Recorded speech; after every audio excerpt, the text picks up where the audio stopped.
दोस्तों 19 साल की लड़की रिया आधी रात 12 बजे अपने मोबाइल में कुछ ऐसा देखती है जिसे देखने के बाद वह आधी रात 12 बजे अपने रूम से उठती है और अपने घर के पालतू कुत्ते को अपने रूम में लेकर जाती है और उसके साथ आधी रात 12 बजे ऐसा कुछ करती है जिसे देखकर और सुनकर आपके रोंगटे खड़े हो जाएंगे। कहानी बहुत ही दिलचस्प और इंटरेस्टिंग होने वाली है, इसलिए आपसे निवेदन है कि वीडियो को पूरा देखेगा और चैनल पर पहली बार आए तो चैनल को लाइक और सब्सक्राइब जरूर कीजिएगा। दरअसल दोस्तों ये कहानी गुजरात के अहमदाबाद शहर में रहने वाली 19 साल की लड़की रिया की है। रिया पढ़ने में काफ़ी टैलेंटेड होती है और कक्षा 10वीं में पढ़ती है। रिया के जो पिता थे वह दूध का बिजनेस करते थे और उसकी जो माँ थी वह प्राइवेट स्कूल में पढ़ाने का काम करती थी। रिया बचपन से ही पढ़ने में काफ़ी टैलेंटेड होती है, इसलिए उसका जो पिता था वह उसकी पढ़ाई के ऊपर भरपूर खर्चा करता है। रिया भी काफ़ी मन लगाकर पढ़ती है। रिया कक्षा 10वीं में पढ़ती है और जो स्कूल का होमवर्क होता है वह भी पूरा करके लेकर जाती है। रिया की जो बाकी सहेलियाँ थी वह पढ़ने में काफ़ी कमज़ोर थी, इसलिए वह स्कूल का होमवर्क नहीं कर पाती थी और इस कारण से उनको स्कूल में मार पड़ती थी। जो रिया थी वह अपना होमवर्क करके ले जाती थी, इसलिए वह स्कूल की मार से बच जाती थी। इसीलिए जो रिया की सहेलियाँ थी वह रिया से नफरत करने लगती है और एक दिन आपस में मिलकर प्लान बनाती है रिया को कैसे अपनी मंजिल से भटकाया जाए। सारी सहेलियाँ क्लास में एक दिन मिलकर अपने मोबाइल में कुछ वीडियोस देखने लगती है और काफी आनंदित होने लगती है। रिया अचानक अपनी सहेलियों को देखती है तो पाती है कि उसकी जो सहेलियाँ है वह मोबाइल में कोई वीडियोस देख रही है और उस वीडियो को देखकर काफी आनंदित हो रही है। इसलिए रिया भी अपनी बेड से उठकर अपनी सहेलियों के पास जाती है और मोबाइल में वो वीडियो देखने लगती है। लेकिन जो रिया की सहेलियाँ थी वो अपने मोबाइल में वो वीडियो बंद कर लेती है। रिया अपनी सहेलियों से कहती है कि आखिरकार तुम इस मोबाइल में क्या देख रही हो जिसे देखकर तुम इतना आनंद महसूस कर रही हो, और जब मैं देखने आई हूँ तो तुमने अपना मोबाइल बंद कर लिया। मुझे भी दिखाओ आखिरकार तुम ऐसी क्या चीज़ देख रही हो। जो रिया की सहेलियाँ होती है वो रिया से कहती है कि इसके लिए तुम्हें अपना खुद का मोबाइल लाना पड़ेगा, तभी तुम ये चीज़ देख पाओगी। हम हमारे मोबाइल में तुम्हें ये सारी चीज़ें नहीं दिखाएंगे। जो रिया होती है वो परेशान हो जाती है।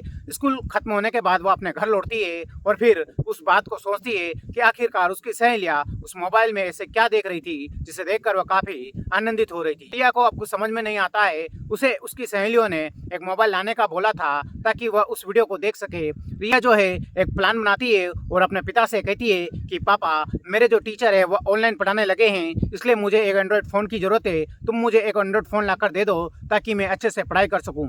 जो रिया का पिता होता है वह दूध का बिजनेस करता है और अपनी बेटी की हर ख्वाहिश को पूरा करता है। जैसे उसकी बेटी रिया उसे फ़ोन का कहती है तो उसका पिता मार्केट से अगले दिन मोबाइल फ़ोन लेकर आ जाता है और रिया को दे देता है। रिया ये मोबाइल पाकर काफ़ी खुश हो जाती है और अगले दिन जब स्कूल के लिए जाती है तो अपने साथ में ये मोबाइल भी ले जाती है और अपनी सहेलियों से कहती है कि मैंने नया मोबाइल ले लिया है, अब तुम वो चीज़ मुझे दिखाओ जिसे देखकर तुम आनंदित हो रही थी, जिसे देखकर तुम एंजॉय कर रही थी। जो रिया की सहेलियाँ होती है वो कहती है कि ये चीज़ दिन में देखने की नहीं है। रिया की सहेलियाँ होती है वो रिया से कहती है कि हम शाम को तुम्हारे मोबाइल पर ये सारी वीडियो भेज देंगे, तुम आराम से इसे सो जाने के बाद देख लेना।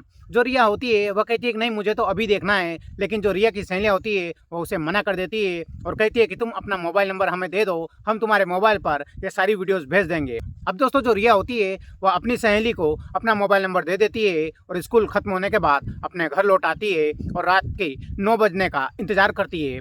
रात के 9 बजने के बाद भी जब उसकी सहेलियाँ उसे वो वीडियोस नहीं भेजते हैं तो वह रिया अपनी सहेली को फ़ोन लगाती है और कहती है कि तुमने रात की 9 से 10 बजे का ये वीडियो भेजने का बोला था, लेकिन तुमने ये वीडियो अभी तक मेरे मोबाइल पर नहीं भेजी है। जो रिया की सहेलियाँ होती है वो रिया से कहती है कि तुम इतना व्याकुल क्यों हो रही हो, हम थोड़ी देर में ये सारी वीडियो तुम्हारे मोबाइल पर भेज देंगे, फिर आराम से पूरी रात ये वीडियो देख लेना। और दोस्तों थोड़ी देर बाद जो रिया की सहेलियाँ होती है वे सारे वीडियो रिया के मोबाइल पर भेज देते हैं। रिया इन वीडियोस को फिर रात की 10 बजे देखना चालू करती है तो इस प्रकार देखती है कि वह लगातार 2 घंटे तक देखती रह जाती है। दोस्तों जो रिया होती है वह इन वीडियो को देखने के बाद रात 12 बजे उठती है और अपने घर के पालतू कुत्ते को अपने रूम में लेकर आती है और वह उसके साथ वह सब कुछ करना चाहती है जैसा कि वह वीडियो में देख रही थी।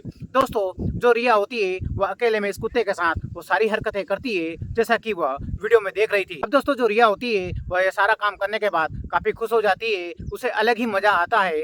अब रिया का हर रोज का ये काम हो चुका था। अब दोस्तों रिया को इस मोबाइल की वीडियो को देखने में काफी आनंद आ रहा था, इसलिए अब उसकी ये लत बन चुकी थी। हर रात वह 9 से 10 बजे सोने के बाद अपने मोबाइल में वीडियो देखती थी और इन वीडियो को देखने के बाद वह अपने घर के पालतू कुत्ते को अपने रूम में लेकर आती थी और उसके साथ वह सारी हरकतें जो वीडियो में देखती थी वो करती थी। अब दोस्तों समय बीतता जाता है। समय बीतने के साथ जो कक्षा 10वीं का रिजल्ट होता है वह रिजल्ट ओपन होता है। रिजल्ट में जो रिया होती है वह फेल हो जाती है। जब रिया का पिता रिया का रिजल्ट देखता है तो वह उसके ऊपर भड़क उठता है और अपनी बेटी रिया से कहता है कि तुमको मैंने जब से मोबाइल लाकर दिया है तुम मोबाइल में ही खोई रहती हो और इसी कारण से तुम कक्षा 10वीं में फेल हो चुकी हो, जबकि तुम्हारी सहेलियाँ पास हो गई है।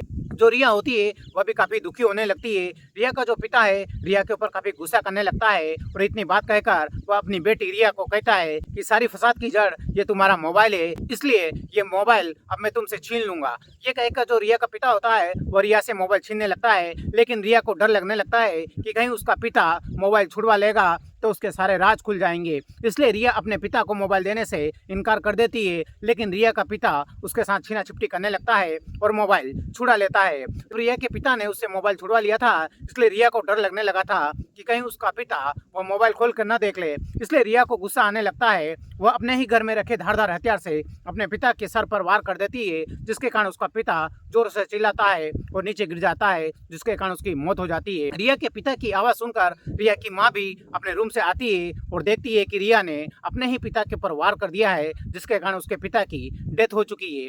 रिया की माँ रिया से लड़ने लगती है, झगड़ने लगती है। रिया अपना आपा खो बैठती है और अपनी माँ के ऊपर भी वार कर देती है, जिसके कारण रिया की माँ की भी मौत हो जाती है। अब चूंकि दोस्तों ये घटना दिन में हुई थी, इसलिए आस पड़ोस के लोगों ने रिया को अपने माता पिता के ऊपर वार करते हुए देख लिया था। ऐसा के कारण ही उसने अपने माता पिता को मौत के घाट उतार दिया। तो दोस्तों हमारे समाज में इस प्रकार के कई लोग रहते हैं जो हमें अच्छी उन्नति पाकर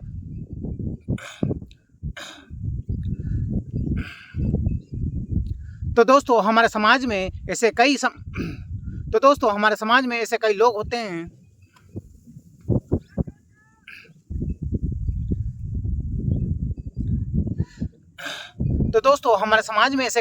हैं जो हमें अच्छा उन्नति देखकर हमारी अच्छी उन्नति देखकर हमें गलत रास्ते में भटका देते हैं। और इस प्रकार जो रिया का हाल हुआ जैसे रिया का हाल हुआ वैसा ही हाल हमारा कर देते हैं। तो दोस्तों आज की ये कहानी आपको कैसी लगी कमेंट सेक्शन में कमेंट करके बताइएगा, और चैनल पर पहली बार आए तो चैनल को लाइक और तो दोस्तों आज की ये कहानी आपको कैसी लगी कमेंट सेक्शन में कमेंट करके बताइएगा, और चैनल पर पहली बार आए तो चैनल को लाइक और सब्सक्राइब जरूर कीजिएगा।